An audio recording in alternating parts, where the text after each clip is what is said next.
Now at 6, 3 U.S. Marines are dead. 20 others are injured following an aircraft crash in Australia. We have the latest on the investigation. And police say a student got into what was believed to be a ride share and was sexually assaulted near San Diego State. How the university is responding to the incident. Plus, Tropical Storm Idalia, she is now forecast to become a dangerous hurricane and is expected to make landfall in Florida this week. We're tracking the latest weather conditions. In 1965, San Diego had a haircut crisis, and Kim Pernicano was expelled from school. We've got his Beatlemania memory. Another hot day across San Diego County with the majority of us under a heat advisory and excessive heat warning, especially if you are east of the coast. We'll talk about how long this heat is going to last. You're up with CBS 8.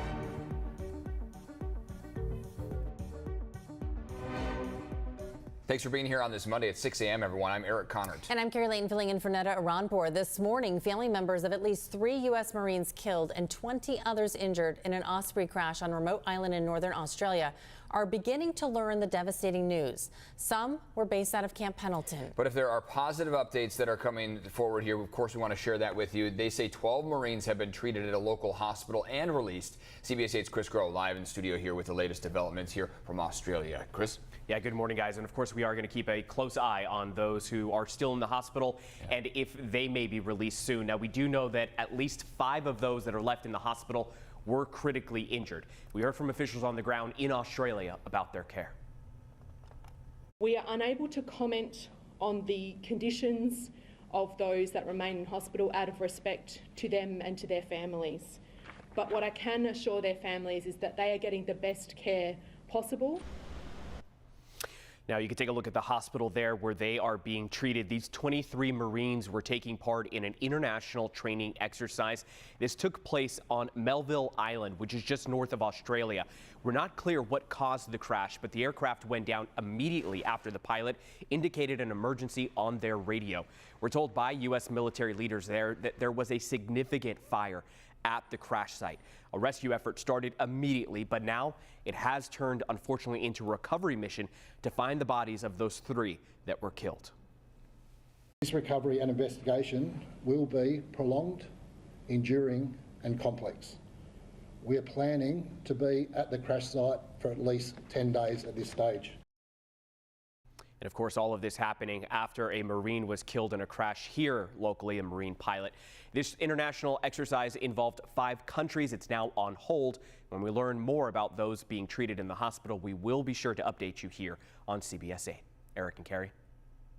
All right, Chris, thank you. That was the second deadly incident within the last couple of days involving a Marine aircraft. Major Andrew Metler died when his F-18 Hornet fighter jet went down on Thursday near MCAS Miramar while participating in a training exercise. Now, his family and squadron, they're asking for your support. The Wingman Foundation, which is a nonprofit veteran organization, is launching a fundraiser to help with any current and future expenses. Visit CBS8.com and click on the help button to learn more about how you can donate. And this morning, police at San Diego State are looking for the person they say posed as a rideshare driver and then sexually assaulted a student. The university says this all took place yesterday. CBS 8's Dana Marie McNichol live at SDSU now with reaction from students and the safety measures that rideshare companies recommend here. Dana Marie? Good morning, Eric and Carrie. I could tell you the students we spoke to, they say they're extremely uneasy about this. I mean, so many people every single day use ride shares like Uber and Lyft to get home to make sure they're not drinking and driving. And when something like this happens, it's a reminder to really take those safety precautions. So here's what those students had to say. I always check the license plate, so I always walk around the car and I check it on my phone. Now, many students we talked to say that they use extra precaution, like they said, checking those license plates before entering, also asking the driver who they are picking up and confirming they have their name before getting in the car. Uber also has safety tips for riders, such as sitting in the back seat, especially if you're riding alone. Now, police haven't said exactly where the student was picked up from, but they say it could be possibly in the college area. The student told police she believed it was a ride share. She was sexually assaulted and then dropped off near 70th and Saranac Street. That's off campus. Now, the reported sexual assault happened just as San Diego State Police increased patrols in the college area for the return of students back to campus. Now, a tip I personally use using ride shares is I have someone track my ride. I think it's just really important, especially as a female, but anybody to take these precautions. Now, San Diego police is investigating the sexual assault. They say the description of the suspect is limited at this time. This is very preliminary information, but we're going to be sticking with this story. We want to know exactly what happened, what led up to this sexual assault, and any updates on that student. I'm Dana Marie McNichol coming to you live from San Diego State University. Dana Marie, thank you for that. This morning, more than 106,000 people living in the South Bay can breathe a little easier. The boil water advisory has been lifted. California American Water issued the advisory on Thursday. It was lifted late Saturday afternoon. That means people can now use their tap water normally. But here's the thing. California American Water recommends all affected customers flush the plumbing in their home by running all cold water faucets for at least 5 minutes each. Probably best actually to capture that water in a bucket or something and use it for your irrigation or something. The ice from your ice makers should also be thrown out. This also applies to businesses and restaurants as well. Parts of the East Coast are going to get hammered this week. Tropical storm Idalia is heading towards Florida's west coast, and other states are going to feel some of the effects. John Lorenzik is tracking the storm. Floridians are preparing for severe weather in anticipation of Tropical Storm Idalia, which spent Sunday night swirling roughly 100 miles east of Cozumel, Mexico. It's forecast to strengthen to a Category 2 hurricane and make landfall in the Sunshine State later this week.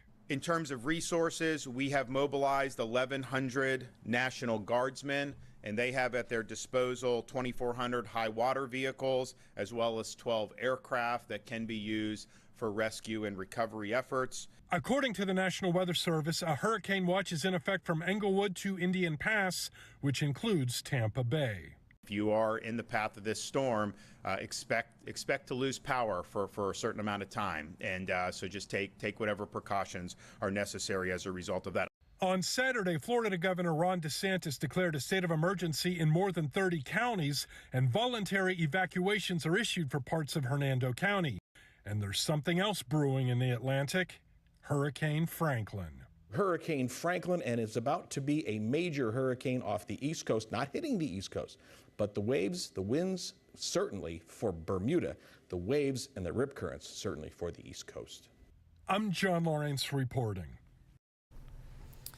Well, we know all too well what a tropical storm can do, although we were very fortunate in our situation. Ours didn't have as much of an impact here. Right. We fell in line with what we expected in terms of our rain totals, and luckily for us, it didn't lead to any tremendous flooding issues, just some kind of localized issues here and there. That picture behind you, breathtaking. I know. Colors are beautiful. Gorgeous start to the morning here.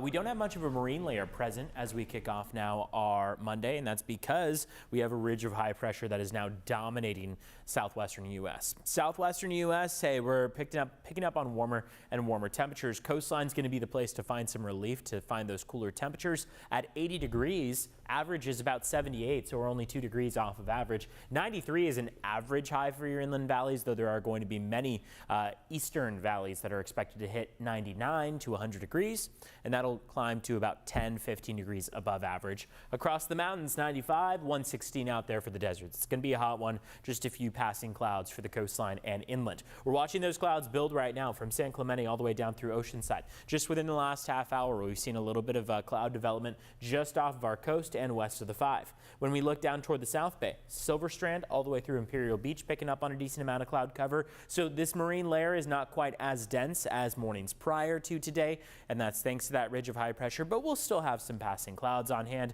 View outside is still gorgeous nonetheless. Time is now to get the walk or run in before we start to see these temperatures climb.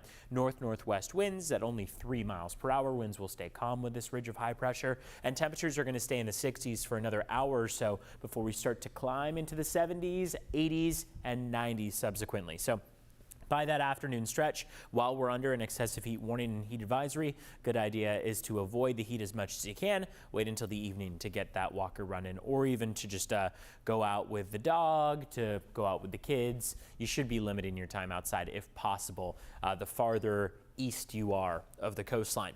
Lucky for us, this heat wave is short-lived. Today and tomorrow are the primary days. All our watches, warnings, and advisories expire tomorrow night. Wednesday's still going to be a pretty warm one out there. We'll notice that cool down more substantially from Thursday into the upcoming weekend as we start to head toward more cool and fall-like temperatures, honestly, by the time we get into the beginning of next week. So just a short-lived one here before we see the cool down. It's 6:10 right now. Let's take a look at traffic as we head outside. We want to check in on your border wait times on your Monday morning. Right now, Sandy Siege report of entry is looking at let's see if we have it here, 175-minute wait there.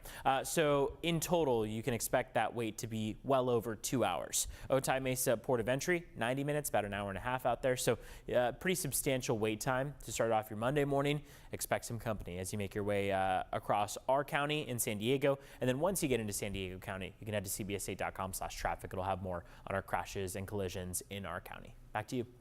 Oh, nearly a 3-hour wait there, Sandy Cedar. That's a long one for a Monday morning. It has been 60 years since Dr. Martin Luther King Jr. led the March on Washington. How the White House is marking the occasion today. Please remember, help control the pet population. Have your pets spayed or neutered. Goodbye, everybody. There's a line I remember from my childhood so well. A beloved fixture on television for more than 30 years has passed away. We're taking a look back at the life and legacy of Bob Barker. That's next.